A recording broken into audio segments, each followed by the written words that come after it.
It's about that time now. About that time. Turn this thing on out. Now let me see everybody do this. Hey, let's go.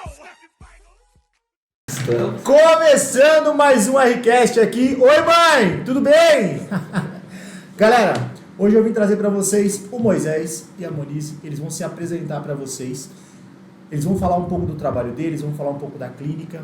Eu espero que vocês gostem desse podcast. A gente vai tratar sobre assuntos muito interessantes. Vamos falar sobre ansiedade, vamos falar sobre transtornos alimentares. Eles vão explicar pra gente como que faz o diagnóstico, porque todo mundo acha que tem ansiedade, todo mundo acha que tem transtorno. A pessoa vem na sala e fala, fiquei ansiosa, comi, mas todo mundo precisa entender como é feito o diagnóstico de ansiedade. Então, se apresenta, amor. Obrigada pelo convite, Ricardo. Eu sou a Monize, eu sou psicóloga clínica, sócia do Moisés. A gente também tem a nossa clínica Superati, né? Clínica de psicologia. Trabalho aí há 10 anos na área clínica, sou especialista em análise do comportamento. Pô, entra um pouquinho, tá dentro um pouquinho só. Pessoal, pode ver. Aí, ficou bom, ficou bom. Sou especialista em análise do comportamento e trabalho aí com diversas demandas psicológicas, incluindo também problemas relacionados à alimentação e tudo mais. Fala aí, Mo, quem é o Moisés? Sou eu. Bom, sou psicólogo, né, formado há 9 anos, sócio da Monize, temos a clínica Superati. Né. Atuei muitos anos dentro da área social, com pessoas em situação de rua, e a partir de janeiro desse ano só dedicado à clínica de psicologia, né? Falar um pouco da nossa clínica, né? A clínica Superati é uma clínica com valores super acessíveis, né? Onde a pessoa preenche um questionário socioeconômico e dependendo desse questionário ela entra em determinada faixa de valor, né?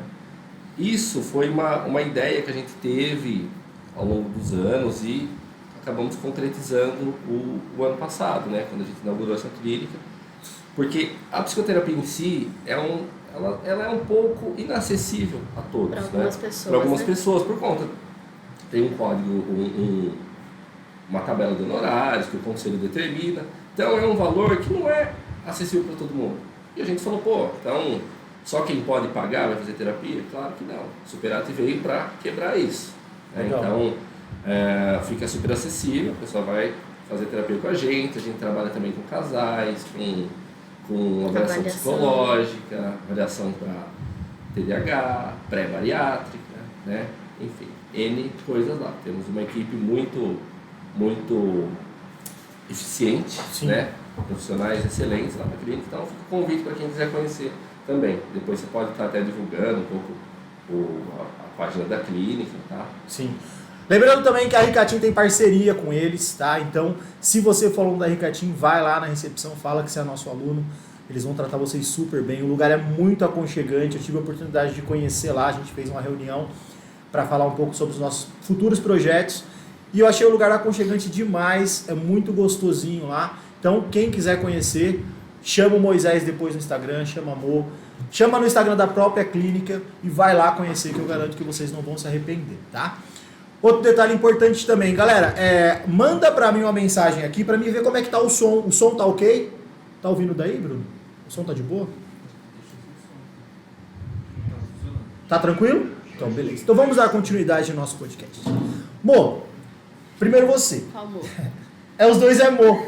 Ô, Mo. É o Mo. Vamos lá. A gente veio falar sobre transtornos alimentares. E uma das grandes dúvidas que as pessoas têm é como é feito esse diagnóstico. Como a pessoa ela é detectada com algum tipo de transtorno alimentar. Explica pra gente. Sim.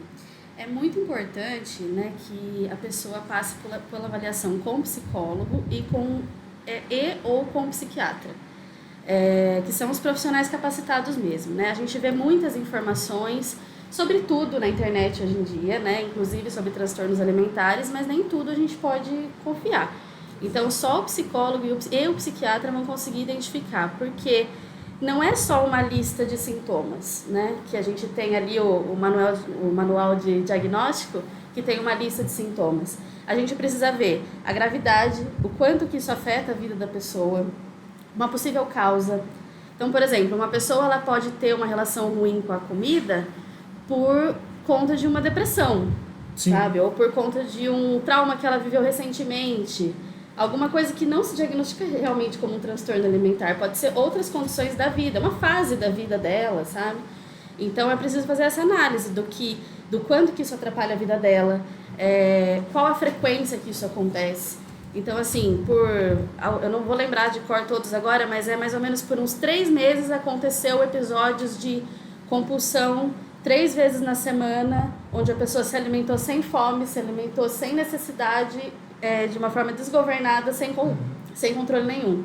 Aí ela vai ter um diagnóstico provavelmente de compulsão alimentar. Mas são muitas coisas a serem analisadas, né? Então eu falo, né, para todo mundo que acha que tem algum transtorno, qualquer mental, para procurar uma avaliação psicológica. Primeiro, antes de se autodiagnosticar. Isso. Antes de olhar no Google e ver os sintomas. No Google todo mundo vai morrer. Todo mundo tem câncer. Se você olhar o que está no Google, você fala, cara, eu vou morrer daqui 15 minutos, porque você tem tudo. Sim. Né? Sim. Tem muita gente que pensa, pegando o gancho que a Maurício falou, e na sua pergunta do diagnóstico. Comi uma caixa de bombom hoje. Aí, nossa, estou com compulsão alimentar. Não. A pessoa que tem a compulsão alimentar, ela não vai selecionar, eu só como chocolate. Então, só a compulsão pelo chocolate. Não, a compulsão vai ser por qualquer tipo de alimento, exageradamente. Sim. Exagerado é muito exagerado.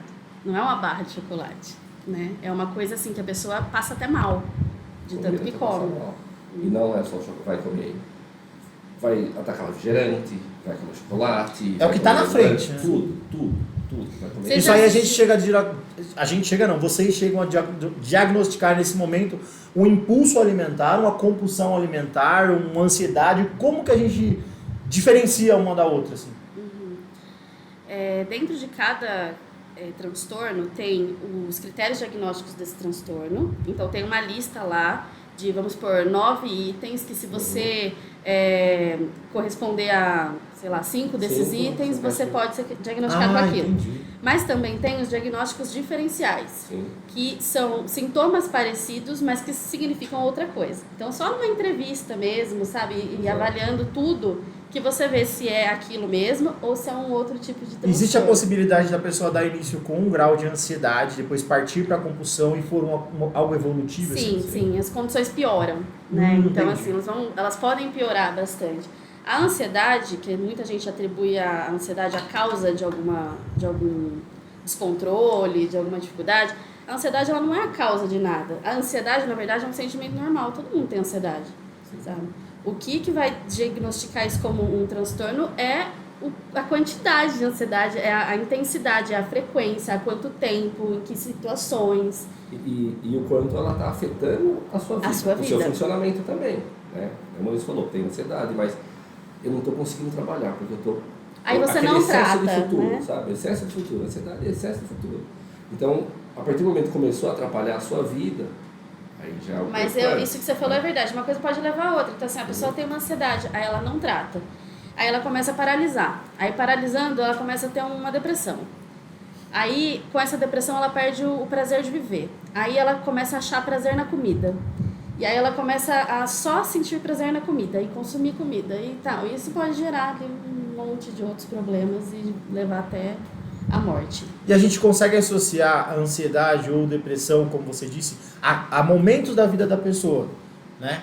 Então, a gente consegue... Como que eu vou te perguntar isso? Tá, achei. A gente consegue diagnosticar isso dentro dos relatórios, das pesquisas que você faz, se isso realmente aconteceu pelo momento ou se é algo que vem ao longo do tempo? Assim? Sim, conhecendo a pessoa, né, e tendo... uma terapia, né? Terapia é um contato com a pessoa semanalmente, frequente. A gente vai conseguindo ver da onde que veio aquilo, né? Mas mesmo que seja numa fase da vida, se ela não trabalhar aquilo direito, elaborar aquilo direito, aquilo pode se tornar algo mais crônico. Né? Entendi. Por isso a importância da terapia, né? Por isso a importância do profissional de psicologia estar avaliando e acompanhando. No Google você vai achar tudo, inclusive endereço de bons psicólogos. É que a gente tem um excesso de informação, né? A gente abre o Google, a gente coloca uma doença lá e você já... Né? Só que é algo meio que sem filtro, né? É algo que está lá sem filtro. Se eu pegar e colocar lá no Google que comer tal coisa vai causar tal coisa, mesmo sem nenhum fundamento, vai ter gente que vai acreditar e vai abraçar. Mas transtorno alimentar mesmo, ou transtornos mentais, de uma forma geral, é algo muito sério, muito grave, sabe? Então, paralisa a vida da pessoa, sabe? Limita a pessoa. É uma coisa muito... A gente precisa dar atenção para isso e ir atrás de ajuda, não só quando você chegou no fundo do poço, né? Quando você está começando a perceber que tem uma coisa errada. Então a gente tem que achar a causa do problema, é isso? Na terapia, a gente vai buscar entender por que esse problema existe, né? Então não adianta falar para uma pessoa que tem uma compulsão alimentar que ela precisa fazer dieta, ela sabe disso. Você acha que ela já não tentou, né? Ela já Sim, tentou. com certeza. Então precisa ver por que ela não está conseguindo. Né? Da onde que vem isso aí? E investigar, né, a fundo o que causou isso. Ela acabou descontando a comida que está compensando, está aliviando. Né? É uma forma. A alimentação é uma forma de prazer. Então, nada melhor que a gente. Mas a gente consegue separar o sistema compensatório dessa compulsão alimentar. Como que a gente faz? Porque o sistema compulsatório é mais ou menos assim, ó.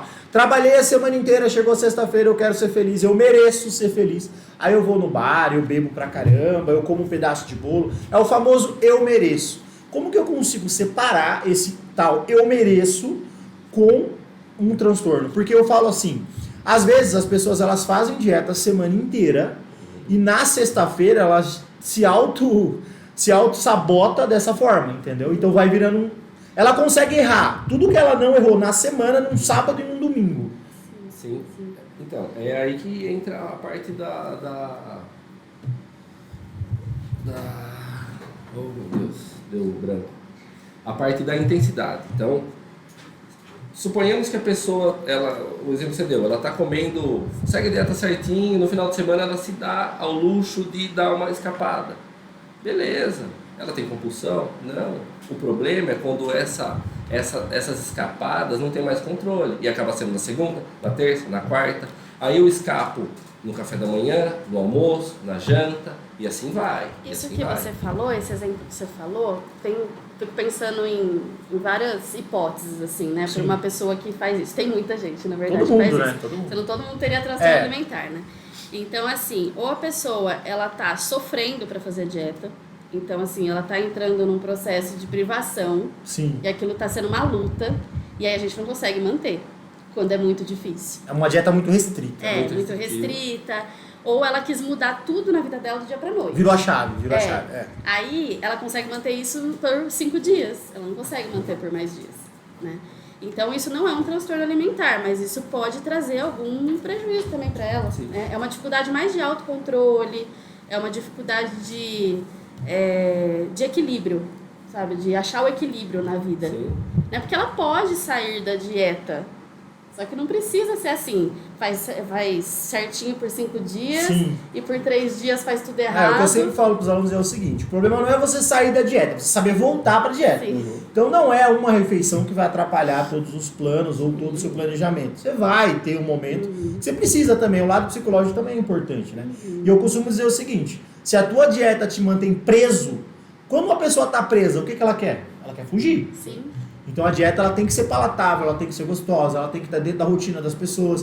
Então quanto menos restrita, melhor. Né? Se você está numa dieta hoje, você fizer todo tipo de restrição, a primeira oportunidade que você tiver para sair da dieta, você não volta mais. E aí você acaba tendo a sensação de perder o controle, né? Exato. Porque você está com tanta vontade, você não consegue parar. O segredo é não ter pressa, né? Entender que as coisas são gradativas. Eu estava conversando com a Moniz no carro, né? A gente estava falando, antes de vir para cá,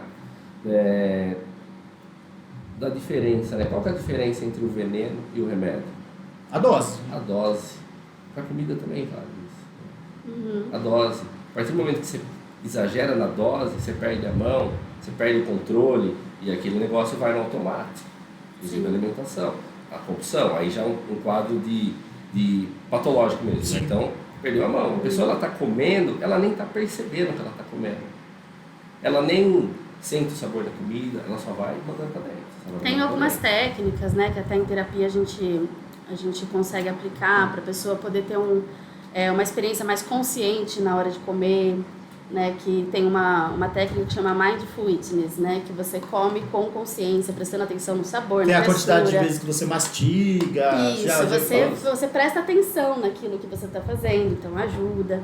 Mas na terapia a gente busca sempre entender, né? Ao invés de julgar e culpar, porque a pessoa chega lá toda destruída na culpa, né? Falando, nossa, não consegui, eu sou um fracasso e tal. E não é por aí, sabe? Ao invés de ficar se culpando, que não adianta nada, você tem que tentar entender o porquê que você está falhando, então. O que está acontecendo, né? Para quem não sabe, o Moisés e a Moniz são os meus alunos e eles já tiveram a experiência. Primeira coisa que eu falo quando os meus alunos entram na sala: o que ficou difícil, o que eu posso deixar fácil para vocês?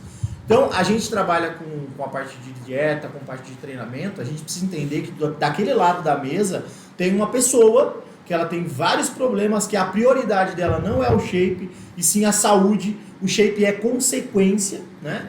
Então, às vezes a pessoa vem aqui, ela quer emagrecer. Só que eu preciso explicar para ela que para ela emagrecer, ela não precisa sofrer. A gente tem essa ideia que a gente só vai conseguir se sofrer. A síndrome do herói, né? Que sofre a vida inteira para no final ser feliz. Você consegue ser feliz dentro do processo sem problema nenhum. Na verdade, tem que ser algo prazeroso. Tem que ser algo prazeroso. Algo totalmente restritivo, sofrido, a chance da pessoa desistir é muito grande. É muito grande.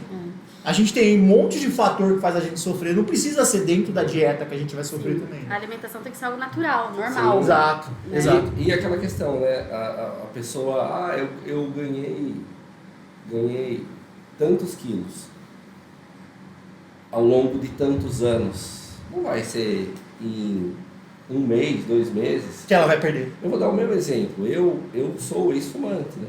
Eu fui fumante por 19 anos, fazendo musculação, fazendo atividade física. E fumava, hein? Fumava quase 2 maços por dia. Caraca! Até que eu resolvi fazer o quê? Pedir ajuda, tá?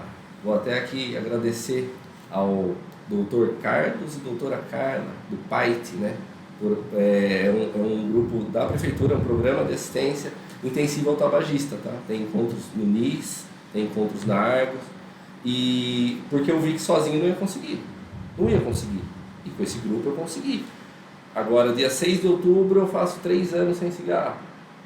E nesses 3 anos que eu parei de fumar, eu ganhei em peso. Primeira coisa. Por quê? Você fica prazeroso você comer, mais prazeroso, porque quando você está fumando, o cigarro queima as papilas gustativas, você não sente o sabor da comida, você come. Depois que você para de fumar, a tendência é ganhar peso, mas o peso você perde, né? Depois você perde. Sim. O pulmão, você continua falando, você vai perder. Você vai perder de vez. Vai perder de vez. Então é só colocar na balança, né? E aí, ganhei ao longo desses anos, 15, 20 quilos, não chegou a 20 depois que parei de fumar. Mas aí é todo um processo. Sou seu aluno desde fevereiro. Sim. É todo um processo gradativo, porque eu não ganhei esses quilos de fevereiro para cá. Eu ganhei de quando eu parei de fumar, quase 3 anos atrás, né? Esse é um grande problema das pessoas em geral, né? Querer as coisas sempre para ontem, Sim, sempre resultado em imediatismo, respostas rápidas. Eu brinco assim que a galera engorda parcelado e quer emagrecer à vista. Então a pessoa vai engordando vários anos. Aí, certo dia ela fala, puta, quero emagrecer. Aí ela vem aqui e fala, quero emagrecer até outubro, porque eu tenho praia. Aí você fala, pô, que legal, tomara que a praia continue lá pro ano que vem você tentar de novo. É aquela, né, eu quero o cabelo vestido tal, né? Então, faz um milagre, cara. Mas aqui atrás a gente tem uma motosserra. Se você precisar perder 10 quilos, vai a perna. Se precisar 5, vai o braço. E se precisar 15, vai a língua. Isso mesmo. Mas é um pouco mal do ser humano ser imediatista. Imediatismo. Acho que a gente vem numa sociedade que ela já é ansiosa, né? Então a gente quer comer, a gente pede iFood, a gente quer assistir, a gente vai no Netflix. Sim. A gente não tem mais aquele trabalho de ir na locadora, a gente não tem mais aquele trabalho de atravessar e ir até o restaurante. Então tudo é muito rápido. E as pessoas acham que a vida inteira vai ser rápida, né? Infelizmente não é assim. E a relação, falando um pouco do transtorno alimentar mesmo, a relação que a gente constrói com a comida é ao longo da vida inteira. Mudar isso demora, sabe? Tem que ter paciência, né, com o processo, porque uma pessoa que tá acostumada a odiar o próprio corpo, sabe? A achar que ela precisa fazer exercício físico para se punir, né? A achar que o alimento é o inimigo dela. Enquanto a pessoa vê, né, que o exercício físico como uma punição, né, tem que ir pra academia, não vai dar certo.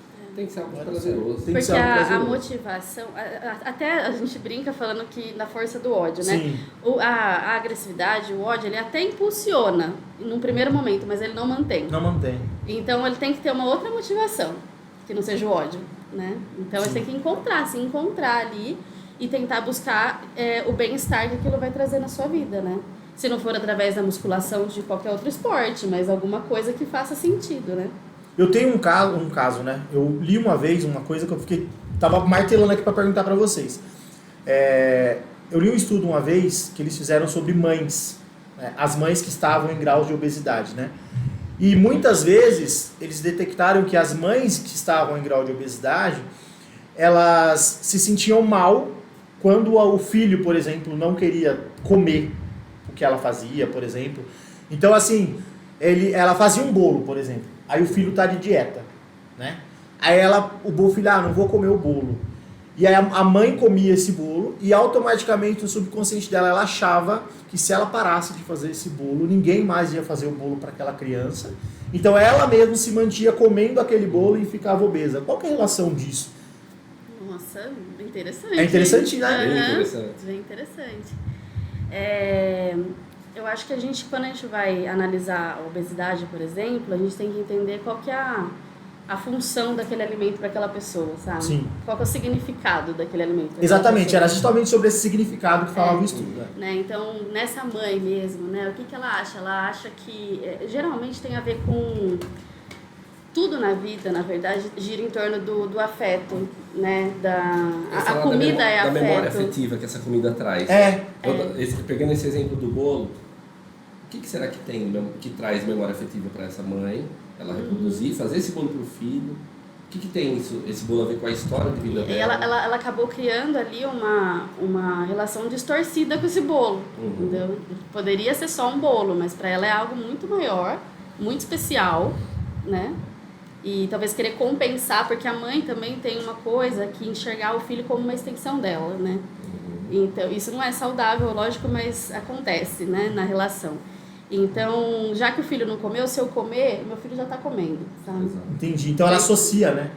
Isso pode acontecer, sabe? A mãe ser a extensão do filho. Porque acontece muito, a mãe põe um prato de comida pro filho, aí o que o filho não comeu, ela vai lá e Ela come. vai comer, verdade. Sabe? Então tem essa simbiose, não sei se é essa palavra, que mistura quem é quem na relação. Mas é só analisando essa pessoa a fundo mesmo para entender as motivações dela. Mas é bem interessante, gostei, vou pesquisar sobre esse... Eu vou te mandar o estudo depois. É outra coisa também que eu tava pensando agora em perguntar para vocês. Qual a associação da comida, por exemplo, rede social, mídia em si, no geral? Eu vou te dar esse exemplo. Quando a gente pega uma Coca-Cola, vamos imaginar uma Coca-Cola, assim. Quando a gente pega uma Coca-Cola, a gente põe na mesa, a gente lembra Natal, família, por conta dos comerciais. Já parou pra pensar nisso? É o marketing, né? O marketing que Então a gente gera chega a ser como- influenciado, né? Muito, muito. Olha como o marketing muda a nossa estrutura até mental. até cerebral, Né? De ficar ali e é um negócio que traz essa lembrança. Coca-Cola, Natal. Parabéns pros marqueteiros. Aí vocês vêm associando, né? Sim. Porque às vezes acontece muito da pessoa, por exemplo, eu quero comer um lanche. Aí ela associa o lanche àquele momento da vida dela. Então vamos pensar assim, mais ou menos assim. Deixa eu ver se eu tô pensando na minha Tem linha essa de questão raciocínio. dessa memória afetiva que Sim. traz, que o alimento traz. O que o lanche te lembra? O que a Coca-Cola te lembra? O que o chocolate te lembra? Com certeza tem, todo mundo tem. O que lembra? Perguntar para vocês, aquele bolo de fubá, um cafezinho, né? Já lembra minha avó. Exato, traz uma memória afetiva. Aí quando eu tinha saudade da minha avó, eu quero comer bolo. Sim. Você começa a associar, né? Sim. Então eu posso pensar assim, a pessoa ela não tem uma compulsão alimentar, né? Ela não tem nenhum tipo de transtorno. Porém, o dia que ela estava triste, ela comeu uma barra de chocolate. Ela associa isso o resto da vida? Toda vez que ela fica triste, ela acha que ela Isso comeu uma precisa barra...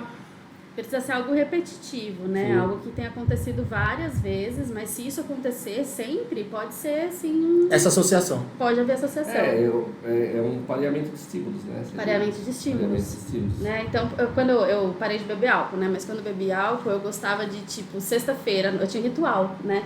Sexta-feira, depois do trabalho, chegar em casa, já deixar a cerveja gelada, já geladinha lá. A hora que eu chegasse, eu tirava o sapato, Abria cerveja e, nossa, que delícia. Acabou. Era maravilhoso aquilo, sabe? Aquele ritual todo. Quando eu decidi parar de beber, chegar em casa, fazer a mesma coisa e não ter a cerveja era muito esquisito. Sabe? Então a cerveja nem fazia tanto efeito assim, era só uma cerveja, mas todo esse ritual tinha um significado. Então isso é pareamento de estímulos, isso é algo que acontece mesmo. A gente acaba associando, né? O momento, a situação. Esse negócio de TPM e chocolate é uma coisa que é bem associado também. É, Né? gente, vamos lá, deixa eu explicar TPM e chocolate. Glicose não tem nada a ver com TPM, tá? Então a pessoa vai, fiquei na TPM e comi uma barra de chocolate. Não, não tem nada a ver. Isso sim é considerado sistema compensatório. Por quê? Você está sofrendo de cólica, você acha que você merece um pedaço de chocolate, e aí você come uma barra de chocolate, porque quanto maior a tua dor, mais você acha que você merece. Mas se a gente for fazer ligações fisiológicas, não Sim. tem nenhum tipo de ligação fisiológica. Eu vi aqui uma pessoa comentando, eu vendo isso comendo uma barra de chocolate. Não tem problema. Palominha, aluna nossa, inclusive foi ela que mandou mensagem para vocês lá. Vamos ver se tem alguma perguntinha aqui. Vamos ver. Tem a Priscila. Compulsão também tem a ver com preencher o vazio. Muito, né? Pessoas que têm uma condição de obesidade, uma compulsão alimentar, geralmente tem uma dor, né? Uma ferida muito, muito profunda, sabe? Que na terapia, acho que é importante isso, ela vai sair dessa situação quando ela entender essa dor, esse vazio e tratar isso, tem tudo a ver. Porque compensa, preenche o vazio que ela nem sabe qual é. Nem sabe qual é esse vazio. Na terapia, Ela descobre. a ideia é essa, né? Que ela descubra. Por isso que é um processo, não é algo da noite pro dia, é todo um processo. Tá? Lembrando também que quem quiser procurar, tá? A clínica, procurar um psicólogo, não precisa ser a clínica, procurar um psicólogo, procurar ajuda. Para quem nunca passou por terapia, a gente não julga ninguém, tá? O psicólogo não está lá para julgar, ele está lá para te ouvir, Para te acolher, para te ajudar no que for. E assim, possível, essas dores, né? essas feridas que estão na vida dessas pessoas é difícil acessar, sabe? É doloroso demais falar sobre isso, né? Então, num primeiro momento, a pessoa busca ajuda e parece que ela tá pior, né? Porque ela saiu da sala do psicólogo chorando toda vez, né? Mas isso é um processo, ela vai aprender a elaborar e melhorar depois.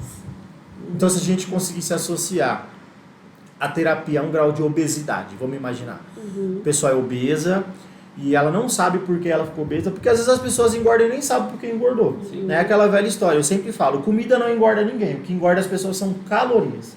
Então a pessoa ela começa a comer coisas muito calóricas, deixa de comer o básico ali, que é o arroz e feijão, que isso não engorda ninguém, e ela passa nesse sistema compensatório de comer coisa gostosa, comer coisa gostosa, e ela não sabe nem o que ela está sentindo, na verdade, ela está compensando um vazio que na terapia ela conseguiria resolver isso. Ela conseguiria lidar com isso, né? Às vezes não são coisas que nem a gente possa resolver, né? Então, por exemplo, uma pessoa que foi abandonada pela mãe, uma coisa muito, muito grave. Isso causa um dano na pessoa que às vezes vai para sempre nela, né? Mas ela vai conseguir lidar melhor com aquilo, conviver com aquilo, entender, sabe? É diferente, quando a gente entende algo, a gente tem mais controle. Sim. Exato. Né? Porque você vai olhar para o passado, né? Você vai olhar para trás, não tem como você mudar o passado, mas tem como você mudar como você olha para aquela ferida, para o passado. Sim. Mudar a sua reação sobre aquela situação. Aceitar também. aquilo, sabe? Faz parte de você, é uma pena, né? Mas você precisa viver bem, né? Então você se coloca em primeiro lugar também, né? Porque tem gente que perde, né? Perde o amor próprio, não perde aquela necessidade de ser feliz mesmo, de se colocar em primeiro lugar. Então a gente tenta recuperar isso, né? Na terapia. E tem a questão também, né? Você falou da pessoa que compensa isso, caloria que engorda. Sim. E tem o outro lado também, a anorexia, quando a pessoa ingere pouquíssimas calorias, associada a N fatores, excesso de exercício, um monte de coisa, onde tem essa distorção da imagem do corpo, né? Ela sempre se vê uma acima fobia do de peso, alimento. e ela está muito abaixo do peso. Ela come coisas... começou alface, por exemplo. Ela está se punindo. Sim. Ela está se punindo. É diferente da outra pessoa que come em excesso. Essa daí ela já não ingere nenhum tipo de alimento e se vê sempre acima do peso, sempre acima do peso. Ó, a galera tá bem participativa aqui, ó. Vou falar sobre anorexia já, mas deixa só eu perguntar aqui, porque tem um monte de pergunta. Peraí. Dessa da Pri, que ela perguntou por que a gente não consegue comer vegetais ao invés do chocolate. Por quê? Porque, na verdade, o chocolate realmente é bem mais gostoso que o vegetal, porém, os vegetais eles são bem mais ricos em nutrientes. Mas isso eu posso falar com propriedade, porque já houveram casos, né, de atender alunos aqui, que eu digo assim, ó, você pode comer vegetal e legume é vantagem. O cara fala, uou! Eu entendi? Não entendi, porque eu também como bem pouco. Mas isso eu acho que vai de criação. Então, se você foi uma pessoa que foi criada comendo, foi uma pessoa que desde criança comeu vegetais, comeu legumes, você vai ter um futuro próspero, né, saudável, e você não vai ter problemas lá na frente, né? Mas é aquela velha história, eu fiz algo bom, né? Eu falo isso porque até meus pais faziam isso. Ah, o Ricardo foi um menino bom, tirou nota boa. Aí, você pode comer um chocolate. Ah, eu fiz tal coisa legal, eu vou comer. Então, assim, você acaba associando isso. Sistema de recompensa, e isso vem desde criança, né? Quem nunca quis um presente porque tirou uma nota boa? Né? Então você acha na sua vida que toda vez que você fizer uma coisa boa, você merece uma coisa boa também. Nem sempre é assim. Sabe que eu já vi também casos assim de que famílias que não têm o hábito de falar sobre sentimentos. Então aí brigou, mãe e filho brigou, né? E aí uma forma de pedir desculpa é fazer a comida que a pessoa gosta. Nossa, isso acontece, né? Pra caramba. Falar, eu fiz aquele macarrãozinho que você gosta, tá? Daí você vai lá e come o macarrãozinho feliz porque você recebeu aquele pedido de desculpa e acha que o macarrãozinho E às vezes nem outra pediu coisa. desculpa de verdade, né? E aí leva em outros problemas, que leva também traumas referente a isso, né? O que a gente guarda também acaba fazendo problemas. Vamos ver outra pergunta então. Muito boa pergunta, viu? Exercício físico ajuda a sentir menos vontade de comer toda hora? Na verdade, quem faz exercício físico tem que comer bem. Essa ilusão que vocês têm que quem quer emagrecer tem que deixar de comer é totalmente o contrário. A Bo começou comigo aqui e ela viu a dieta dela e falou, meu Deus, não vou conseguir comer isso. E realmente, todo mundo que passa comigo sabe como funciona. Às vezes você chega na dieta, o maior problema no processo de emagrecimento é comer e não deixar de comer. Vocês têm que ver dieta da seguinte maneira, a dieta que você faz hoje não é para hoje. A dieta que você faz, ela tem a função de te recuperar do dia anterior, te preparar para o dia seguinte e te manter nesse dia que vai te dar energia, né? Precisa te dar energia para que você siga o teu dia a dia. Então, a gente precisa de comida de verdade. Então, quem faz dieta não passa fome. Só o Bruno que está passando fome agora, mas é outra situação. Mas tem a questão da atividade física ajudar a regular alguns hormônios. Sim, e níveis de ansiedade. Então, assim, você vai sentir fome, lógico, né? E vai comer. Mas você pode se sentir menos ansioso. Sim. Né? Você está gastando energia, né? Sim. Porque eu acredito, eu posso estar errado, mas acredito que a ansiedade também está ligada à ociosidade. Não? Pode sim. Cada caso é um caso, né? Mas Pode estar associado. Sim. Porque eu acredito que se a pessoa ficar sem... Eu falo isso por conta da pandemia. Na pandemia, muita gente se autodiagnosticou ansioso. Porque ficava o dia inteiro sem fazer nada, aí começava a ficar, tô ansioso, vou comer. Então eu comecei a fazer esse tipo de ligação, mas tomara que eu esteja certo. Na época da pandemia que eu não pude parar, né? Você trabalhou, né? Porque Você eu falou. trabalhava num lugar que era um serviço essencial, então pra mim foi direto. Mas nessa época eu fiquei como voluntário na Faculdade Anchieta, atendendo estudantes e focado na prevenção de algumas coisas lá, por conta que o pessoal tava sinistro. A pandemia veio, não tinha nenhum manual falar, em caso de pandemia, agir dessa forma. Mas assim, sentir ansiedade porque você está ansioso significa que você não sabe também desacelerar, que você não sabe levar a vida com calma, né? Então é uma coisa a se pensar também e a se Essa aprender. sensação eu tenho muito. Agora é o momento da minha terapia. Essa sensação eu tenho muito mesmo, de verdade. Eu não consigo ficar tranquilo. É uma coisa que eu tô parando muito, tanto que sexta-feira, eu até comentei com o Bruno, eu tô tirando a sexta-feira para não fazer nada. Ótimo. Entendeu?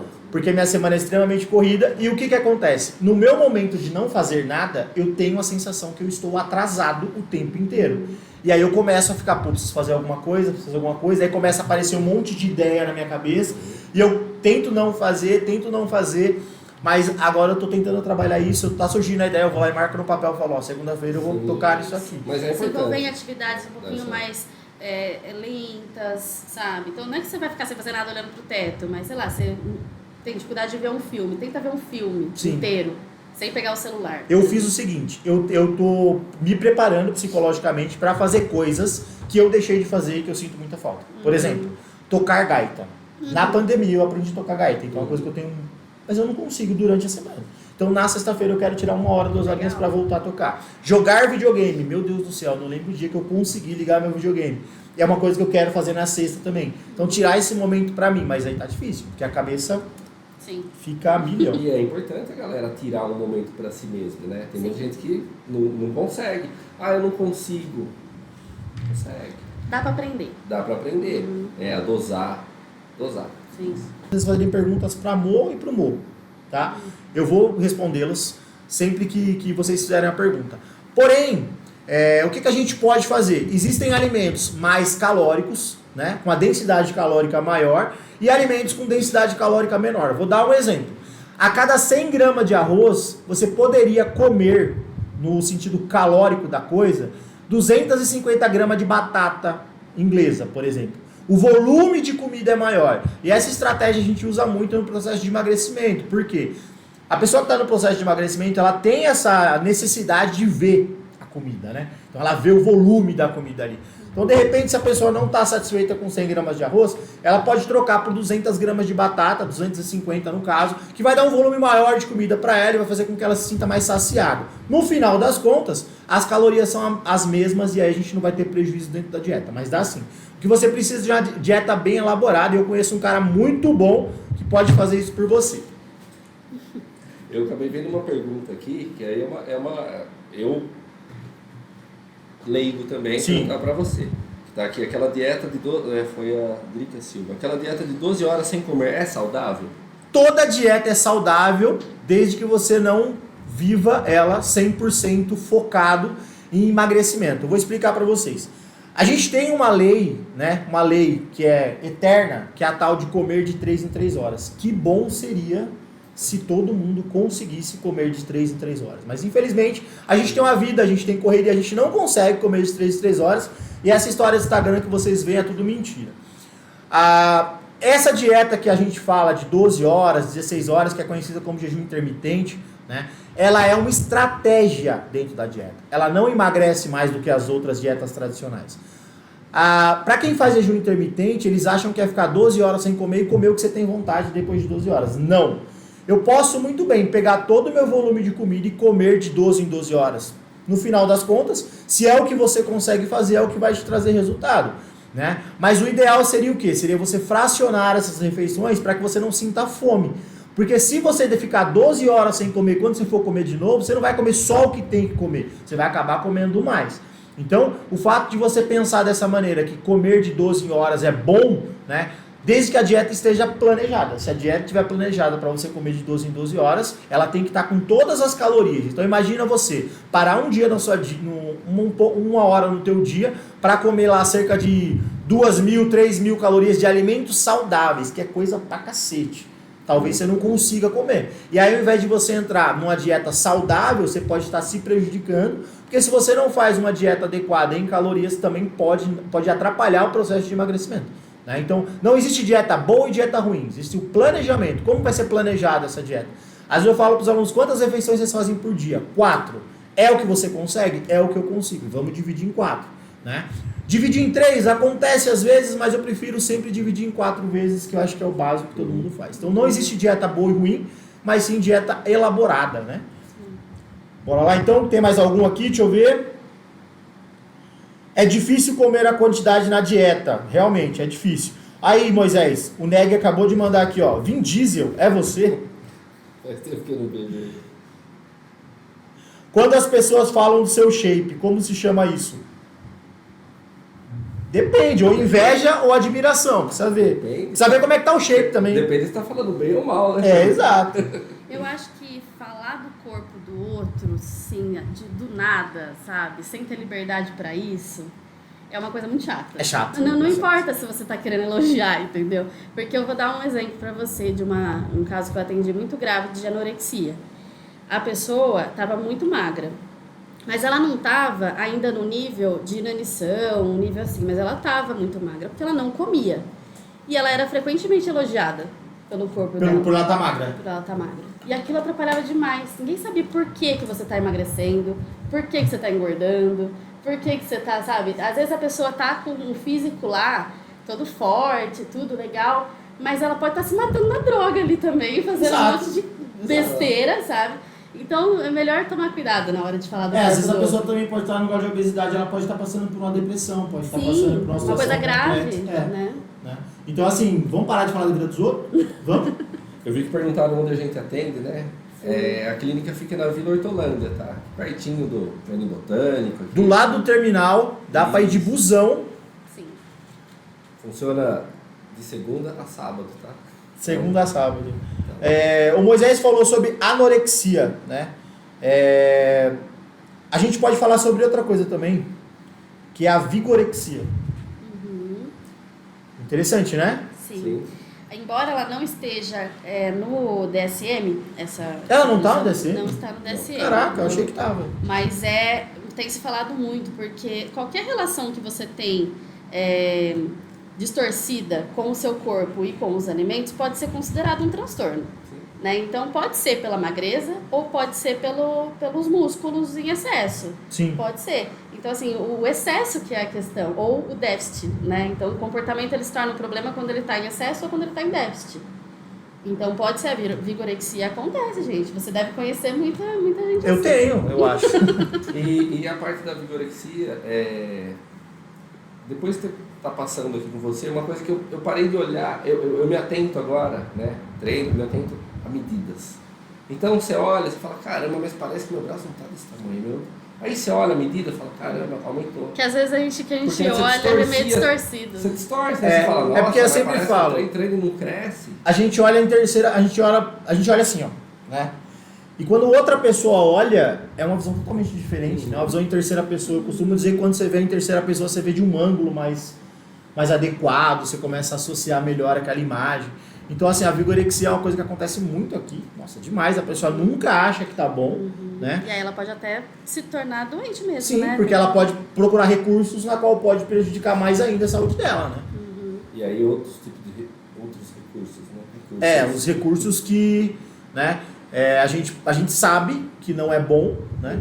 Porém, a gente tem que também quebrar esse paradigma que isso mata. Por exemplo, teve um caso essa semana que eu conversei com o Bruno, que o cara morreu, né? Um ser morreu. Ser. E aí, o que disseram? Ele morreu por causa do anabolizante. Aí depois diagnosticaram que ele morreu porque ele misturou cocaína com uísque. Então, e aí que é o... Aí deu um infarto e falou, mas foi por causa do anabolizante. Pera lá! Calma aí! E tem a questão também do que eu falei, de qual que é a diferença entre o veneno e o remédio. Exato. A dose. E acompanhamento dose. médico, né, gente? Muita gente Sim. usa essas drogas sem nenhum acompanhamento. Vai na cega, né? Vai lá, Vai na o cega. o carinha da academia falou, então eu tô usando e acabou. Né? É que eu tava vendo também um estudo esse tempo atrás, eu fico pesquisando, né? Que sobre depressão. Que a depressão masculina hoje, ela tá bem maior que a feminina, né? Como que a gente consegue associar isso? É pela sociedade mesmo? Vocês Olha, acham que é por na conta dessa verdade, pressão? Inclusive, suicídio é muito maior entre homens do que mulheres. Porque os homens, eles são... esqueci o nome da palavra. Podados, eles são ensinados desde cedo a não expor os sentimentos, a não verbalizar, A ser aquele ser forte, a evitar né? evitar chorar, uma série de regras assim colocadas em cima dos homens, e ele é um ser humano normal, né? Então assim, todo mundo tem sentimentos, todo mundo sofre, chora, só que o homem ele guarda mais, né? Ele não tem o hábito de conversar. As mulheres, não todas, lógico, não dá pra generalizar nada, mas tem uma amiga para desabafar, consegue falar sobre o que sente com mais facilidade, sabe? Então realmente é muito complicado isso. E aí entra na parte hormonal também, que a gente estava conversando agora, né? Eu acho que com o estilo de vida que a gente tem hoje, né? Sedentário, tudo mais fácil, a gente não tem uma qualidade no sono, é tudo bem mais difícil. Isso acaba mexendo com a nossa parte hormonal também, né? Isso eu até falei em outros podcasts que eu fui. Eu tive casos aqui na minha sala de pessoas com 20 anos com testosterona de um cara de 60. Né? Então a qualidade de vida desse cara... Né? Então não que seja bom ou seja ruim, que seja acompanhado e seja bem feito. Sim. Né? Porque a gente sabe que a mulher, por exemplo, ela começa a tomar anticoncepcional com 13 anos. E é normal. Já o homem, na reposição hormonal, é depois dos 50 e se precisar. Né? E a gente sabe que com esse estilo de vida que a gente tem uma taxa hormonal... A gente não, né? Mas tem gente que tem uma taxa hormonal muito, muito mais baixa do que o tradicional. E às vezes vem o caso de obesidade. Aí você pega um cara que é obeso. O cara não é feliz com o corpo dele de fato. Ele já é um cara mais depressivo. Né? Aí ele pode ter crise de ansiedade. A testosterona dele baixa. Imagine a bola de neve que isso vai virando. Tem Né? uma série de fatores aí que culminam para A obesidade, embora ela não seja caracterizada como um transtorno mental, ela é assim uma consequência de muitos transtornos mentais e um fator de risco também para desencadear outros, né? Então uma pessoa com obesidade tem mais chance de ter uma depressão, ter outras coisas. Né? Mas essa parte de obesidade que vem sendo romantizada, que a gente tem, né? A sociedade atual romantiza a obesidade de alguma forma. Eu acho que todo movimento que existe tem extremos que não são legais, sabe? Sim. Então, assim, eu acho que quando começaram a se falar de corpo livre e tal, eu acho a ideia muito legal, no sentido de parar de ter preconceito com pessoas gordas, de respeitar o ser humano, sabe? Mas, lógico que tem pessoas que perdem a linha, né? Que vão para um outro caminho que não é legal. Porque a gente sabe que a obesidade é uma doença, só que diabetes também é uma doença, sabe? Tem outras doenças, e essas doenças não sofrem tanto preconceito quanto a pessoa gorda sofre. Então, lógico que tem que tomar cuidado com os extremos, eu acho, né? Eu penso assim, ó, talvez minha linha de raciocínio esteja um pouco errada e eu peço que vocês me corrijam. O ser humano, por si só, ele tem uma necessidade de pertencimento, né? Então, a pessoa tentou emagrecer de todas as formas, ela não conseguiu, talvez por tudo aquilo que a gente conversou no início. Por não saber o porquê que ela engordou, por não buscar lá o X do problema, enfim, ela já buscou N fatores para tentar emagrecer, ela não conseguiu. Porém, a influencer fala que é legal ser gorda. Eu vou ser fã dessa influencer porque eu quero pertencer àquilo. Né? E essa sensação de pertencimento faz com que a gente chegue nesse ponto que você disse. A obesidade ela não é uma doença, mas ela pode te direcionar para N doenças, então ela é a porta de entrada para ela até é uma doença, só que ela é uma doença física ela ela não é uma doença mental, mas ela pode ser um fator de risco para doenças mentais, né? Mas eu acho que a gente tem que pensar em respeitar as pessoas, né? Independente das condições dela, né? Então, se ela é gorda, se ela é forte, se ela é magra demais, não importa, a gente tem que ter respeito. E aí as pessoas criaram esse movimento do corpo, de aceitação, para ter respeito. Mas daí vieram algumas pessoas e acabaram... A ideia é boa, de fato, né? Sim. Mas sempre tem um dedinho que estraga as coisas, né? E é legal que a pessoa veja, por exemplo, uma influencer gorda se amando, sabe? E vivendo a vida dela com tranquilidade. Sim. Não de falar que a obesidade é legal, não é isso, sabe? De falar que tá tudo bem, que ela pode viver, né? Ela pode existir, ela pode ir na praia, né? Que ela não merece ser ridicularizada. E a pessoa pode ter um biotipo já, que ela é um pouco mais... o corpo dela é diferente dos outros. Sim. Não precisa ser igual, né? Não, e vai ser assim para sempre. Então ela é gorda? Não, é o biotipo dela, né? Não precisa colocar, vai ter gorda na praia. Sempre teve. Vai ter gorda de biquíni. Que bom, você já fez, mas não precisa ficar. Vai ter, tenha, tudo bem. E qual que é, a gente já falou sobre isso, né? Fala com a Moniz, qual que é o melhor corpo? É aquele que tem uma pessoa feliz dentro dele. Exato. Esse é o melhor corpo que existe. Sim. Né? Sim. Melhor corpo. Acho que não dá pra gente ficar impondo, cagando regra, sabe? Tipo, essa coisa. Não tem que ser nada. Você tem que ser o que você quiser ser. Você não tem que ficar pensando, se eu não for, eu não vou estar naquele grupo. Meu, se você não tá feliz, obesa ou obeso, se quiser emagrecer, legal.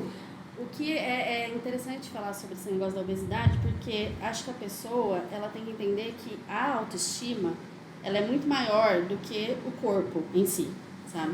Então, assim, tá tudo bem eu ter autoestima e eu querer emagrecer. Eu me amo, mas eu me amo por vários motivos e eu não gosto dessa gordurinha que eu quero perder, sabe? Tá tudo bem isso, sabe? Então, a autoestima é você se amar como um todo. Mas você não vai amar todo pedacinho de você. É impossível isso, sabe? É impossível. Sempre vai haver algum defeitinho que a gente quer mudar. Não, mas que bom que tenha, né? Porque mantém a gente em movimento, né? Exato. Exato. Mas com amor, sabe? Com prazer na vida, sem se colocar lá pra baixo pra isso. É porque né? normalmente as pessoas elas entram no processo de emagrecimento já se punindo porque engordaram, né? E aí fica aquele lance, a pessoa começa a emagrecer, ela ganhou 1 quilo de novo, ela desiste. Porque ela acha que já perdeu tudo. Então, gente, aqui comigo acontece muito isso, tá? A pessoa perde 3, 4, 5, 6, 7, 8 quilos. Chega um ponto que ela ganha 2, ganha 3, ganha 4 e volta pro plano. O que acontece? Às vezes a pessoa ela tá numa crescente muito boa, só que ela talvez na vida dela, nos outros fatores, ela começou a entrar no inferno astral lá. O emprego ficou ruim, brigou com o marido, brigou com o namorado, enfim. Ela vai ter um momento que ela vai estar para baixo. O que eu acho é que as pessoas não conseguiram entender que a vida não é linda. Entendeu? Tipo assim, o povo fica fantasiando a vida. Tipo, acho que nunca vai ficar triste. Altos e baixos, né? Faz parte da Faz vida. parte. É que nem a história da depressão. Gente, eu acredito muito que existem pessoas que têm depressão. A depressão é algo muito sério, pode levar ao suicídio, pode levar a muita coisa. Só que hoje a gente vê a pessoa ficar triste. Ela já está depressiva. Eu tô triste. Ai, meu Deus, eu tô com depressão. Gente, o índice de depressão hoje é gigantesco. Mas o índice de pessoa que não está diagnosticada com depressão é gigantesco também. Quem que não fica triste? A gente recebe muito na clínica isso. A pessoa já chegar se diagnosticando, né? De falar assim, eu tô com depressão. Fala, mas quem que falou? Quem disse? Eu olhei no Google. Não, e eu tenho todos os sintomas de depressão, sabe? Daí a pessoa já vem com o negócio pronto já, sabe? Eu falo, não, daí até você desconstruir tudo isso e ensinar, né, a psicoeducação pra pessoa, dá trabalho. Às vezes a pessoa chega aqui na sala também, essa aqui é a minha dieta. Eu falo, ué, você não veio aqui pra montar? Aí a pessoa vem, esse aqui é meu treino. Eu falo, pera, o que eu tô fazendo? O que eu tô fazendo aqui então? Eu achei que era só comigo que acontecia isso. Não, acontece. Pergunta da Ale. Ale, beijo. Amanhã é você aqui, hein? Quando a gente se vê magra num dia, gorda no outro... você é ser humano, normal. Um dia você vai se ver magra, um dia você vai se ver gorda, tá tudo bem. Isso não é distúrbio, não é problema na cabeça, não é problema mental, fica tranquila, é normal. É seu espelho que tá sujo. E tem a questão também dessa pergunta, né, principalmente pra mulher, quando ela tá no período... ciclo menstrual, retenção vai de alterar, líquido, vai alterar. tem um monte de coisa que altera a nossa forma física, né? Quando a mulher acorda, tá super sequinha, magra. Daí ao longo do dia retém um líquido pra cá. Melhor hora pra foto, depois do cocô. Sim. Melhor hora pra foto. Acordou, foi lá no banheiro, tira uma foto e guarda pra postar às 6 pra galera achar que é das 6. Porque realmente o corpo oscila, né? Principalmente da mulher. Oscila muito, né? Eu chego a ganhar 3 quilos no período menstrual. É bastante coisa. Sim, é bastante. Né? Mas é mais retenção, né? Retenção de líquido. E quando você olha no espelho, você se vê inchado. É ruim, né? Mas é normal, isso aí é de mulher, gente. Não se preocupa com isso. Vocês vão se ver bonita um dia, vai ver se bonita no outro. Vocês choram. Vocês são uma bagunça emocional. Então, TPM 15 dias antes da menstruação e TPM 15 dias depois. É normal. Isso aí já é mais que fisiológico já. Mais alguma pergunta aqui, gente? A Bonopri disse que maravilhoso, tá adorando a live. Vamos ver. Galera, aproveitando aqui para vocês pensarem na pergunta de vocês. No final da live a gente vai tirar uma foto, eu vou estar postando no Instagram. E é nessa foto que vai correr o sorteio, tá bom? Então eu vou fazer um sorteio, como eu sempre faço no final das lives. Nessa foto vocês vão comentar que estava aqui na live, vão falar o que vocês acharam da live, para que eu possa fazer o sorteio depois. Fechou? A Ale voltou no assunto aqui sobre obesidade. Não sei o que dizer, é ruim saber que tem mais pessoas que pensam assim e eu não sou a única. Ela falou do se ver no espelho, entendi que você vai se ver bem, se ver mal. Lê, isso é tranquilo, fica de boa, né? Por isso que eu gosto de avaliar vocês com frequência, porque às vezes a mulher ela acha que não está tendo resultados, faz com que ela desanime também. E o fato da gente avaliar com mais frequência faz com que eu consiga mostrar para vocês o que está acontecendo no corpo de vocês. Então, às vezes, vocês não estão vendo o resultado, mas sim, ele está acontecendo. Por isso que a gente costuma tirar foto aqui para fazer comparativo. E a parte da balança, né? Não se atente à balança. Não, esquece balança. Esquece balança. Foca na medida. Ó, por isso, Ricardo, que eu sempre olho o calendário para marcar as consultas. É importante. É importante. Mas se você quiser vir, é só me falar. Eu estou no período tal que na avaliação eu já dou uma descontada pra gente saber o que tá acontecendo. A Sarinha mandou, o importante é não pilhar, vai na fé. Vai na fé e no ódio. Galera, mais alguma pergunta? Vamos aí, manda perguntinha pra gente. Giovana em cima da Paloma, ela perguntou se restringir muito também é uma doença? Excesso de restrição alimentar? Sim. Será que eu acho que sim, inclusive. Já é classificado como anorexia ou não? Não só isso, né? Tem uma série de critérios, mas é um dos critérios. Então isso pode ser um sinal de alerta, sabe? Exato. Por que você está se restringindo tanto? Né? Qual que é esse medo excessivo da comida ou de engordar? O que está acontecendo? É um ponto de atenção. Né? A anorexia, ela é caracterizada pela restrição, né, excessiva, pode ser ou não ter um comportamento também de, como é que chama mesmo, quando a pessoa vomita? Bulimia. Pode ter acompanhado, né, pode ser acompanhado de episódios desse tipo, que não chega a ser uma bulimia, mas vamos supor, a pessoa com anorexia, ela não come nada. Aí um dia ela não aguenta, aí ela vai lá e come alguma coisa, aí ela vai lá e vomita, entendeu? Daí ela volta a se restringir. Né? E aí tem a distorção na imagem também, que a pessoa se vê de uma forma diferente que as outras pessoas veem, e o medo excessivo de engordar. Também outra coisa que faz muito parte de quem tem problemas alimentares, as pessoas mentem muito, né? E manipulam. Então a pessoa com anorexia, eu já atendi casos assim, a pessoa mente que comeu, ela manipula dose de remédio para emagrecer. A pessoa com diabetes altera a quantidade lá de insulina dela para ela poder perder mais peso, escondido. Então tem muitas coisas ali bem obscuras assim no meio os inibidores do apetite também, né? Que tá na moda agora, né? Inibidor de apetite.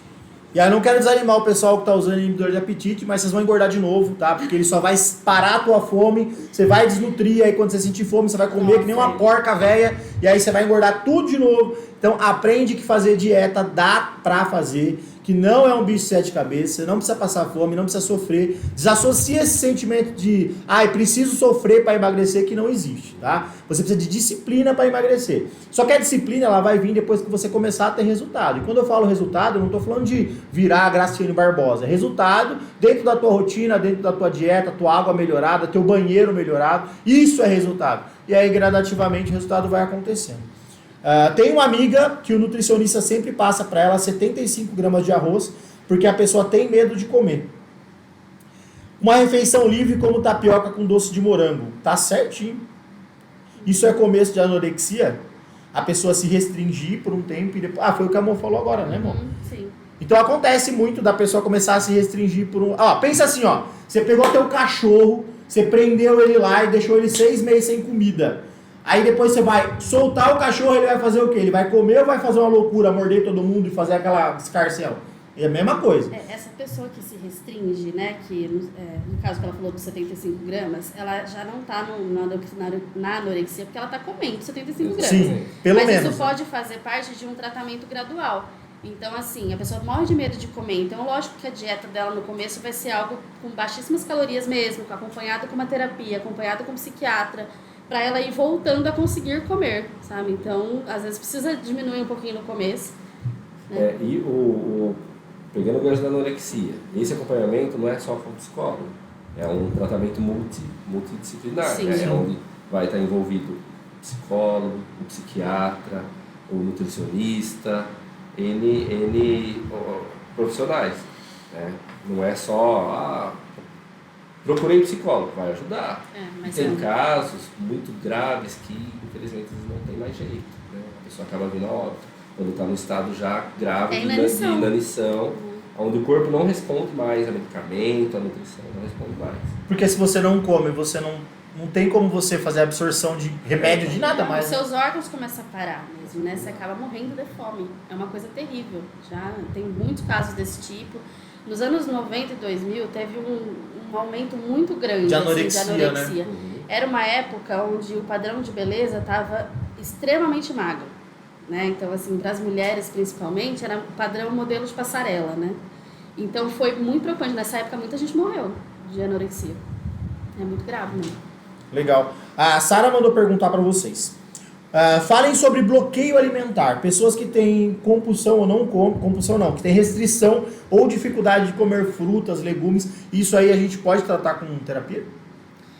Pode ser um bloqueio, pode ser uma preferência também, Sim. a pessoa realmente não gostar, mas pode ter sido algum trauma que ela viveu com relação àquele alimento, ela tenha construído aí alguma relação muito ruim com aquele alimento. E Pode ela ser só- tratado e com ela terapia, sim. sim. A gente até estava conversando, né? Tem alguns transtornos aí que eles não entraram no DSM ainda, mas é ligado a essa parte. Então, imagina, eu só como comida verde e amarela, só. Existe isso? Sim, Existe. sim. Caraca! Tem uma que uma psicóloga, colega nossa, contou que a pessoa só comia comidas brancas. Só. Mas isso não seria um toque? É um tipo de, É um tipo de toque. transtorno obsessivo compulsivo. Porque se ela comer uma comida amarela, a mãe dela pode morrer, sabe? Umas coisas assim. É verdade. Tem Se eu comer algo amarelo, eu viro um Pikachu. Aí eu não- Então, é por conta do toque também, que pode Sim. desencadear um transtorno alimentar. Pessoas com toque, naquela fase que ela vê sujeira em tudo, no meio de limpeza. Eu já vi casos de pessoas que não comiam porque tinha sujeira. Ela via sujeira, então ela não comia. Porque o prato está sujo, a comida está suja, a panela está suja, e ela não comia. Então, você percebe como tem transtornos que podem desencadear Outros outros transtornos. Então, começa com o toque, e aí pode desencadear um transtorno. E como alimentar. vocês fazem pra tratar isso? Vocês buscam o início? A primeira coisa se eu pegasse um caso grave como esse, seria um encaminhamento psiquiátrico. Então, a pessoa precisaria tomar uma medicação para tentar regular um pouquinho a mente, né? E aí, então, a gente buscar onde começou, né? Como foi construído esse trauma todo, né? Tava falando lá do bloqueio com vegetais. Eu já vi adultos com muita dificuldade de comer vegetais porque os pais ou a mãe forçava, sabe? Força muito quando é criança. E aí, pega a versão. Eu tenho um caso de sopa de feijão lá em casa. Né? Vou contar uma história bem rápida. Eu adorava sopa de feijão. Eu adorava. E uma vez minha mãe chegou em casa, eu tinha comido 2 pratos de sopa de feijão. Mãe! Você tá me assistindo, né? Você tá rindo agora. Minha mãe, eu tinha comido 2 pratão. E aí todo mundo que chegava em casa aqui ia jantar, eu falava, eu quero. E a pessoa ia lá e colocava no prato e eu comia. E minha mãe olhando, minha mãe lá, sua avona, só olhando. Quando deu umas 10 horas da noite, meu tio chegou. E eu vi que meu tio fez um prato de sopa. Eu já tinha comido 3 pratos de sopa. Na hora que meu tio sentou na mesa, eu sentei do lado e falei, mãe, eu quero mais. Minha mãe falou, você não vai comer. Eu falei, eu vou. Ela falou, você não vai. Eu falei, eu vou. Ela falou, você não vai. Eu falei, eu vou. Ela falou, então você vai. Você vai comer tudo. Mano, ela encheu um prato sem miséria mesmo, sem zoeira. Tinha uns 3 dedos de sopa no prato. Eu dei 2 colheradas e falei, não quero mais. Ela falou, agora você vai comer. Ai, meu Então Deus. já teve a punição, né? Você não- Viado do céu, mano. Eu comi sopa até pelo nariz aquele dia. E aí Eu você passei uns 15 anos sem comer sopa de feijão. fala isso, você nunca mais comeu. Nunca mais na minha vida. Nunca mais na minha vida. Eu fui voltar a comer sopa quando eu fui pro Nordeste. E lá no Nordeste, a janta deles é sopa, né? E eu tava na casa da minha avó, então se eu não comesse sopa, eu não ia ter nada. Aí eu voltei a comer. Então eu fui perdendo esse trauma, mas eu fiquei mais de 10 anos sem comer sopa. Sim. Então isso acontece com os vegetais também, no caso? Acontece. Pode acontecer. Eu lembro que eu fiz uma dieta uma vez que eu comia só frango desfiado, né? E eu fiquei anos sem conseguir olhar pra frango desfiado também, porque me dava um negócio assim, porque era só frango, lembra daquela dieta doida? Então, dá pra bloquear assim algumas coisas, porque aquele alimento se torna aversivo, Entendi. né? Deu pra entender, Sarinha? Bom, gente, o papo tá muito gostoso aqui, mas a gente tá quase finalizando, tá? Vou repetir de novo. Eu vou tirar uma foto no final da live, vou estar postando lá no meu Instagram, tá? Vou estar marcando Amor, vou estar marcando Moisés, e eu vou estar também pedindo para que vocês que ficaram até o final da live comentem lá para que vocês possam entrar no sorteio, tá bom? A Sara tá explicando por que ela tem a aversão de frutas. Ela disse assim: eu tive esse problema na infância com frutas. Então acho que ela foi forçada a comer frutas e hoje ela tem uma aversão muito grande. Sarinha, terapia, hein? Vai buscar o porquê que você não vai comer mais frutas. Só procurar a clínica superada. Só procurar a clínica. Gente, fala mais um pouquinho da clínica. O pessoal que entrou agora não viu no início da live. Fala um pouquinho, fala como funciona. Eu achei muito interessante que vocês falaram sobre o fator de valor, né? E é a mesma coisa, praticamente a mesma linha de raciocínio que eu trago aqui para a Ricatinho também, né? Eu gosto de dizer para as pessoas que o diferencial do meu trabalho literalmente é o contato que eu tenho com as pessoas. Então eu acabo cobrando um valor mais acessível, na verdade, Sim. mas eu gosto de ver as pessoas mais vezes, né? E eu sempre friso isso, que o mais importante é a constância da coisa. Então, às vezes, como eu vejo o pessoal mais vezes, é mais difícil do pessoal desviar, né? E vocês trabalham nesse sistema também de valor mais reduzido. Sim. E eu acho que é interessante você explicar para o pessoal que está lá em casa, porque eu acredito que tudo isso que foi falado na mesa, muita gente se identificou. Então, seria interessante o pessoal procurar a raiz do problema. Então, talvez você esteja num grau de obesidade e talvez exista uma raiz nesse problema que talvez, se você tratar em terapia, vai te ajudar no processo de emagrecimento. A Sara fez um comparativo aqui falando que ela tem aversão de frutas, porque no passado... Então, tudo isso pode ser tratado em terapia. Acho que é de suma importância falar para a galera. Então, conta pra gente como funciona a clínica. Quer falar? Pode falar. Então, voltando, né? Falar um pouco. A clínica funciona a um valor super acessível. A pessoa preenche um questionário socioeconômico e entra em 4 faixas de valores que nós temos. Então, dentro desse questionário vai ser perguntas simples. Composição familiar, se paga aluguel, se não paga, né? Ninguém vai pedir o olerite de ninguém, tá? Ninguém vai pedir carteira de trabalho, nada disso. É só pra gente ter uma base e cobrar aquele valor que vai caber dentro do bolso da pessoa, do paciente, né? E para manter essa constância também, né? São sessões semanais, duração de 40 minutos. Que legal. Né? Tem gente que já fala, eu posso fazer quinzenal? Processo de terapia quinzenal já é em processo de alta. Né? Então, Não é indicado. não é indicado. Acontece? Acontece. Né? Sabe aquele, vamos lutar com as armas que a gente tem, mas o ideal é semanal. Tem casos que são até 2 vezes na semana. Em casos mais gritantes, em caso quando a pessoa está com risco, a vida dela em risco. Então, né, é dessa forma. Então, a pessoa preenche esse questionário socioeconômico, a equipe vai avaliar, a Lara, A Lara falou que ia estar assistindo. isso, a Lara, que é a nossa secretária, ela já vai entrar em contato, conversar, fazer o primeiro contato com o paciente, né, o possível paciente, conversar, ver a agenda, ver a disponibilidade de horário dele. Dentre as perguntas tem essa disponibilidade de horário, qual o dia da semana, como conheceu, tá, a clínica e começar. Né? Tem terapia de casal também. Tá? Vamos, Ó, semana passada eu não queria falar não, mas já que ele falou terapia de casal, ele tava falando que eu ia aparecer na Record. Ou eu ou ele, se a gente terminasse o nosso relacionamento. Eu acho válido a gente ir sim. Então, tem a terapia de casal a um valor super acessível também, tá? Aí já com duração de 1 hora, terapia de casal. Temos avaliação e orientação profissional, avaliação psicológica para TDAH, neuropsicologia, avaliação neuro e pré-bariátrica também. Legal, tá? legal. Então, com valores bem acessíveis. E a gente agenda, às vezes até para a mesma semana. Exatamente. Então a gente tem agenda disponível, a gente tenta fazer o agendamento rápido. Então a pessoa entrou em contato hoje, no máximo na próxima semana ela já vai ser atendida. Né? Então, Pode isso ser é até legal no também. dia. Acontece, coincidiu, tem um psicólogo lá, nós temos, somos em 9 profissionais, 10 para neuro, né? Isso. 10 profissionais, né, para estar dando conta da demanda aí. Então, eu só posso no sábado, vai ter profissional no sábado. Eu só posso à noite, vai ter profissional à noite. A clínica normalmente funciona até as 9 da noite. Então, das 8 da manhã, eu consigo 7 da manhã. A gente dá um jeito. A gente atende gente que faz no horário de almoço dentro do carro. Uhum. Caraca, que A legal. gente atende online também. Então, assim, a pessoa Isso. pode pegar, tirar 40 minutinhos do almoço dela e ir lá e fazer terapia dentro do carro. Que Isso, top. não é só presencial, tem terapia online também. Que legal. Agora, para finalizar, eu conheço o Moisés há bastante tempo, você tive a oportunidade de conhecer agora.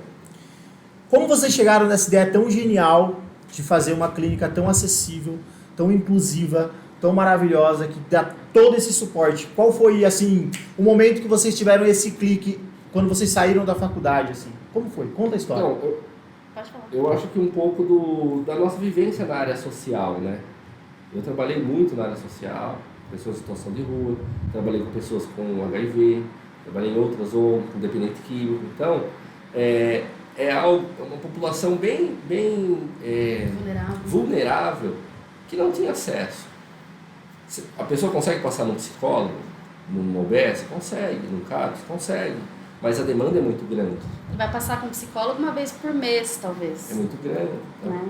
E aí, assim, como os dois gostam muito dessa área social e também da área clínica, a gente começou a se incomodar com o fato da terapia, da psicoterapia ser muito cara, sabe? Cara, né? A gente sabe que tem gente que pode pagar, tem gente que não prioriza e por isso que não paga, mas tem muita gente que realmente não pode, sabe? E aí a gente pensou em atingir esse público e eu estudei, a minha especialização, eu fiz no Instituto ITCR em Campinas, que é um lugar referência em análise do comportamento. E lá, a clínica escola deles funciona dessa forma, né? Ah, então, que a legal. pessoa, ela pagava um valor que ela podia pagar, sabe? Então, era um valor bem mais baixo mesmo, e aí ela fazia. Aí a gente percebeu que aqui, na região, não tem nada Não tinha, desse realmente tipo. não tem. Então, assim, a gente tem, lógico, psicólogos que cobram um valor mais social, mas uma clínica focada nisso, com critério para isso, sabe? Organizadinho para isso, a gente não tinha. Então, aí a gente resolveu entrar nessa. Legal, fiquei muito feliz no dia que vocês me convidaram para conhecer, achei muito legal, muito, como eu disse no início da live, muito acolhedor, tá? E eu quero parabenizar vocês pelo trabalho de vocês, que é maravilhoso, né?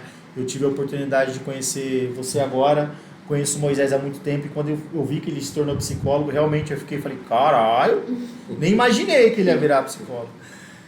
Mas eu fiquei foi muito gratificante conhecer o ambiente de vocês, né?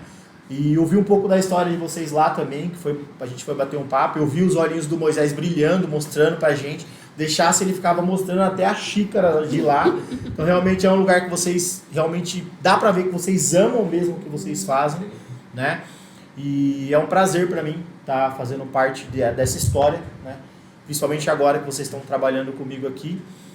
E eu vou me colocar à disposição para tudo que vocês precisarem lá da clínica, então apareceu o BO lá que referente à nutrição, a treino, Sim. que vocês sabem, a gente já conversou sobre isso também, que a gente pode associar tudo isso, né? Claro.